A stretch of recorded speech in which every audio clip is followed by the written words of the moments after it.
Lisa here and welcome to my everyday. So in today's video I thought that I would share what's for dinner. I'm getting ready to make Shipwreck Casserole and I thought that I would share the process with you guys. Shipwreck Casserole is one of those meals that I like to share with my family every now and then. It's not an everyday type meal that I make. It's one that I make when it's cold outside and we want something nice and hearty. So it's pretty cold outside today and I'm kind of hungry and I had the time. It is something that takes 2 hours in the oven, so I have to be home in order to do it. But I thought that since I'm making it, I would share the process with you guys. So if you're interested in seeing how it is that I make Shipwreck Casserole, just stay tuned. I should let you know, however, that I am in the process of removing some of my nails. So if you see in the video that I have a few missing, they have not gone missing in my meal. They're just part of the process. They're just sticking on so good that I'm having a hard time removing some of them. So I've washed my hands and they're stuck on there. So I wasn't gonna wait any longer and prolong making dinner. So let's get right to it and make dinner. Okay, so here's all the ingredients that I need to make my Shipwreck Casserole. I have 1 pound of ground beef that I've just thawed out. I also have 2 large potatoes, 2 medium-sized onions, some rice. I'm just going to use the Uncle Ben's converted rice, and so all I need is about ½ a cup of that. I also have some condensed tomato soup. Today I'm using the Campbell's tomato soup. I don't always use Campbell's. Sometimes I use the store brand. I actually prefer to use one that has a little less sodium just because it is better for you. But today I have the Campbell's tomato soup because that's what I have on hand. And the original recipe did not call for green pepper, but I really like the flavor of it. So I also have, it's about ½ a green pepper. I usually put in about 1/3 to ½ a cup of green pepper. So I'm going to peel my potatoes and peel my onions and then show you what I do next.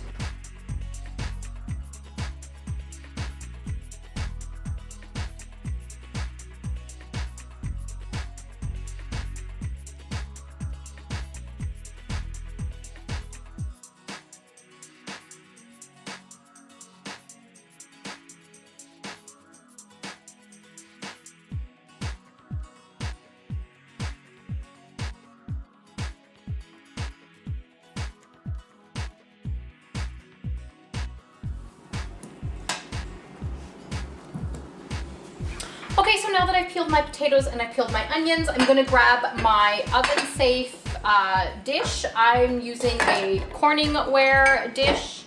And so what I'm going to do is I'm going to take the onions and I'm going to slice them into little thin circles.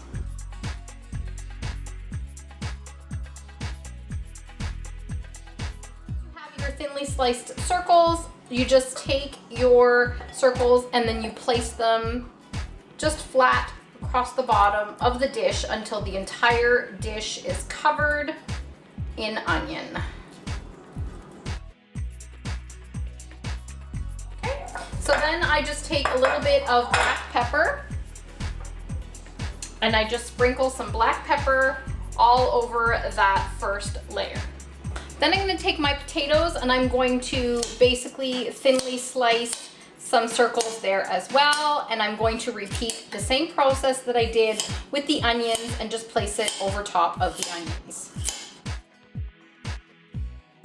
So I just take my potatoes and just thinly just put a nice layer,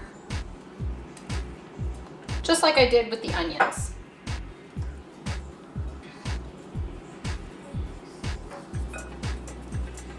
Now these are fairly large potatoes, so I probably don't need all of it. They're also not in the best shape. They were left in my car and it was cold, so they're a little bit bruised, but that's okay. That doesn't change the flavor. So there's my layer of potato. And then I just take the black pepper and I just sprinkle a little bit more. And if you don't want any black pepper, you can skip this. So at this point, this is where I grab my ground beef, and I have 1 pound of ground beef here that I have previously thawed out.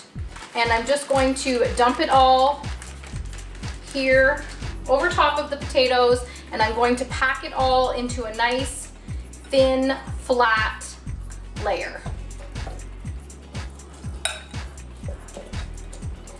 Once I've covered all of the potatoes with the meat, Then I would wash my hands. Take some more black pepper and just sprinkle it over top. Some people like to also put salt and pepper. I skipped the salt in this case. Then I take a 1/2 cup measuring cup and I take some of this Uncle Ben's converted rice. So there's my 1 cup and I just sprinkle it over top of the meat. And then I take my condensed tomato soup and I open up the can. I like to place it in this measuring cup.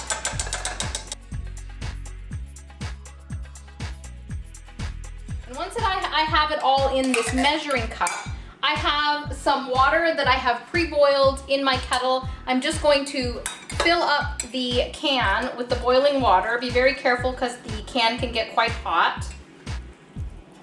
And I'm just gonna pour the boiling water or the hot water into the measuring cup, and I'm just gonna stir it all together just as if I was going to be preparing this soup to eat the tomato soup. Once it's all dissolved and mixed together, then I'm gonna pour the mixture over top of the meat and rice.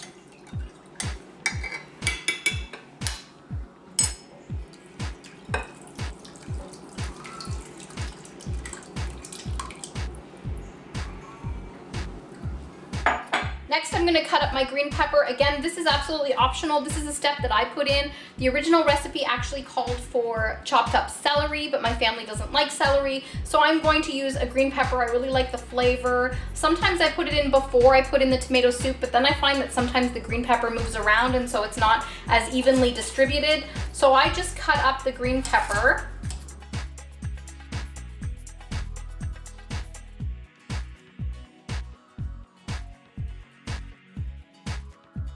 You can cut it up as small or as big chunks as you like. I really like green pepper. So then I just sprinkle it over top so that it's evenly distributed. Not a whole lot, doesn't need to have a lot, just for flavor. And then I put the lid on and I put it in the oven. So I'm going to set my oven to 350 degrees and I'm going to put it in the oven.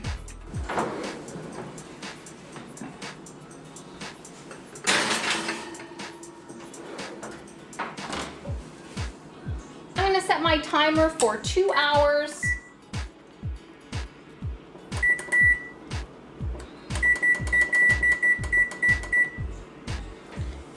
And then it will be ready.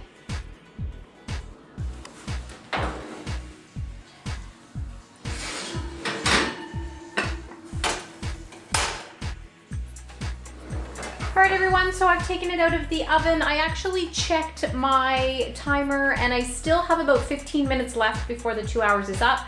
But as is normal with my oven, it tends to cook things a little bit quicker than usual. But the original recipe did say 2 hours, which is why I usually set it for 2 hours, but then I start checking it. So here it is out of the oven.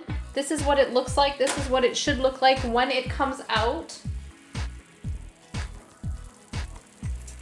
So it is really super, super hot when it first comes out of the oven. So I usually let it sit for a good 5 to 10 minutes before I actually dig into it and serve it to my family. So hope that you guys enjoyed this video. If you did, I would love a thumbs up. I'd also love any comments you'd like to leave me down below. If you're not already subscribed, I'd love to have you, and I hope to see you again soon. And if you like these videos, please let me know down below. I'll make some more cooking with me videos, share some of my family favorite recipes, and like I said, I hope to see you again soon. Talk to you later. Bye.